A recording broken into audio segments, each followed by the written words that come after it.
one of the things that's quite interesting about the Gulag camps, and this is something that's very relevant to understanding of modern Russia, is that so ordinary criminals were put into the camps, and so were political prisoners. But the ordinary criminals, and so those would be rapists and murderers, let's say, as well as thieves who were engaged in theft as an occupation, those were regarded by the Soviets as socially friendly elements. And the reason for that was that they assumed that the reason that these people had turned to crime was because of the oppressive nature of the previous czarist/capitalist system, and that the only reason that these criminals existed was because they had been oppressed. They were oppressed victims of that system. And so one of the convenient consequences of that absolutely insane doctrine was that the Soviets put the ordinary criminals in charge of the camps.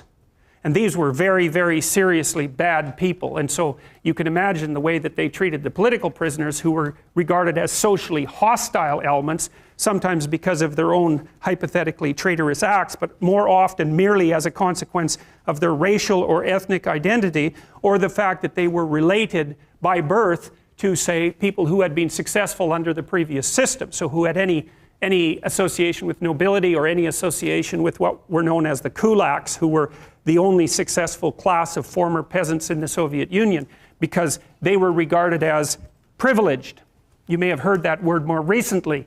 They were regarded as privileged and therefore as enemies of the state, and it didn't matter if it was your father or your grandfather or your great-grandfather who happened to be privileged, but the mere fact that you were a member of that group was sufficient reason to put you into a camp. And we're talking hundreds of thousands or perhaps millions of people who underwent that fate. And so the idea in the Soviet Union was, just because you were the member of a class, even as a consequence of your familial association, you were immediately sufficiently guilty to be put into a camp and punished. And the terms for the camps were often 10 years, 15 years long. And if you were very fortunate, you got to have 2 or 3 of those. So the Soviets really implemented and perfected the idea of class and ethnicity-based guilt. And it's a very bad road to walk down, and it's something that we're very much engaged in at the moment, because there's discussion everywhere in North America now about the idea of, well, race-predicated guilt, for example, and ethnic-predicated guilt. And it's a very bad idea to classify an entire group of people as guilty of anything based on their group membership. So these sorts of things are things we haven't yet learned, and certainly should have.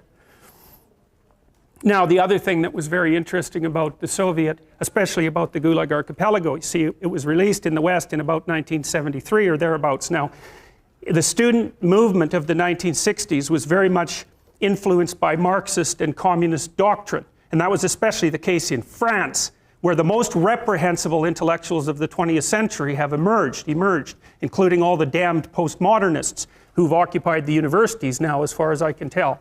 And what happened essentially in France was that the Marxist/communist students were attempting to foment revolution, but what happened, and that peaked in about 1968, and what happened was, at least in part as a consequence of Solzhenitsyn's revelations, the idea that the Soviet model, or the Maoist model, for example, could be used as an example of the working people's utopia was completely and catastrophically, and at least in principle, finally undermined.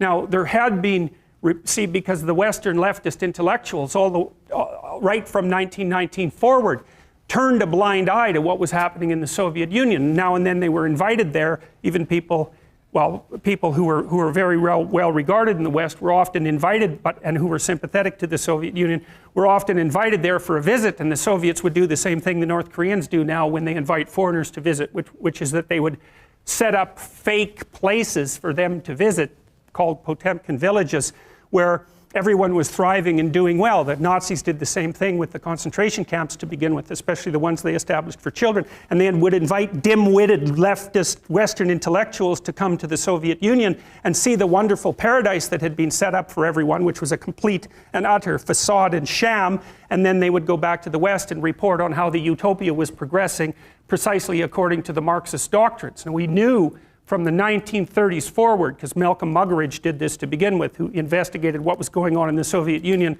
I think for the Manchester Guardian, and he started reporting in the late 1910s and then the early 1920s, if I remember correctly. It was approximately in that period, maybe a bit later.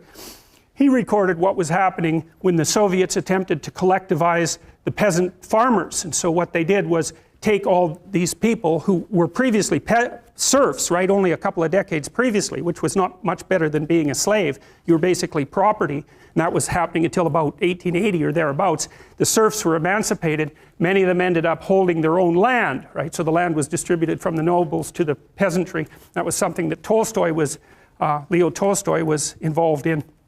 And by the time the Soviet Revolution came around, which would be at the latter part of the 1910s, after the First World War, the peasant class had actually established farms, of course, varying productivity. Some of the peasant farmers were very, very good at being farmers and produced a huge proportion of Russia's and the Ukraine's food. Because one of the things, we'll talk about this later as the class progresses, one of the things that you'll find if you look at creative production in any domain, it doesn't matter, artistic domain, food production, novels written, novels sold, money generated, number of companies generated, number of goals scored in hockey, etc.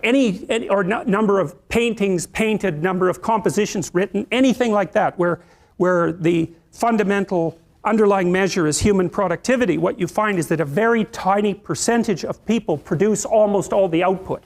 It's called a Pareto distribution, P-A-R-E-T-O, and it was studied in detail in scientific productivity by someone named de Sola Price. It's a square root law, so here's the law fundamentally. If you look at the number of people who are in a given domain, who are producing in a given domain, the square root of the people produce half the product. So that means if you have 10 employees, 3 of them do half the work, but if you have 10,000 employees, 100 of them do half the work. Right? It's a very, very vicious statistic. And you won't learn about that in psychology for reasons I have no idea about, because you learn about the normal distribution and not the Pareto distribution. But Pareto distributions govern, for example, the distribution of money, which is why 1% of the people in the general population have the overwhelming amount of money, and 1/10 of that 1% has almost all of that, right? So I think it's like the richest 100 people in the world have as much money as the bottom 2.5 billion. And you think, well, that's a terrible thing, and perhaps it is, but what you have to understand is that that law governs the distribution of creative production across all creative domains, right? It's something like a natural law. And we'll talk about that more, but imagine what happens when you play Monopoly. You've all played Monopoly. What happens when you play Monopoly? One person ends up with all the money. All right, then you play another game of Monopoly. What happens? One person ends up with all the money. It's actually the inevitable consequence of multiple trades that are conducted randomly. So if you take 1,000 people and you get them to play a trading game, you each give them $100, say, or $10, and they have to trade with another person by flipping a coin. I win the coin toss, you give me $1, you win, I give you $1. If we all play that long enough, one person will end up with all the money and everyone else will end up with 0. So it's a deeply built feature of systems of creative production, and no one really knows what to do about it, because of course the danger is that all the resources get funneled to a tiny minority of people at the top, and a huge section of the population stacks up at 0. But to blame that on the oppressive nature of a given system is to radically underestimate the complexity of the problem. No one actually knows how to effectively shovel resources from the minority that controls almost everything to the majority that has almost nothing in any consistent way, because as you shovel money down, it tends to move right back up, and it's a big problem. Anyways, the reason I'm telling you about that is because after the peasants were granted their land and started to become farmers, a tiny minority of them became extremely successful, and those people produced almost all of the food for Russia and the Ukraine. So what happened in the 1920s when bloody Lenin came along and collectivized the farms was that they defined the kulaks, who were these tiny minority of successful farmers who maybe had a brick house and were able to hire a couple of people and had some land and some livestock and were very productive people. They defined them as socially unfriendly elements, and they sent groups of intellectuals out into the towns to collectivize the farms. And so the idea was that, well, you would pool your land and everyone would farm it collectively, and the land was taken away, of course, from the tiny minority of people who were actually productive and had actually managed to own much of the land. So you have to imagine how that would occur. Okay, so it's in the 1920s. It's after World War I. Russia's in pretty bad shape. The villages are full of brutalized men who have post-traumatic stress disorder, and lots of people who are not doing well at all. And the bloody intellectuals come into the town and they say, you know those successful farmers up the street that you've always been pretty jealous about in your useless manner? Well, they're actually pigs and demons who are stealing from you, so why don't you come out, we'll form a nice little mob and we'll take everything they've got. And that's exactly what happened, and all those people were killed or raped or set off to Siberia in the middle of the bloody winter where there wasn't even anything for them anywhere for them to live or anything for them to eat, so they all died. And then the consequence of that was a few years later, 6 million people starved to death in the Ukraine. And Malcolm Muggeridge had been reporting on that since the 1930s. And so that was the first wind, really, that the West got of exactly what was happening in the Soviet Union. But even at that point, the bloody left-wing intellectuals in North America were so damn clueless, and in Europe, that they never paid much attention to it, with the exception of a certain number of people like George Orwell.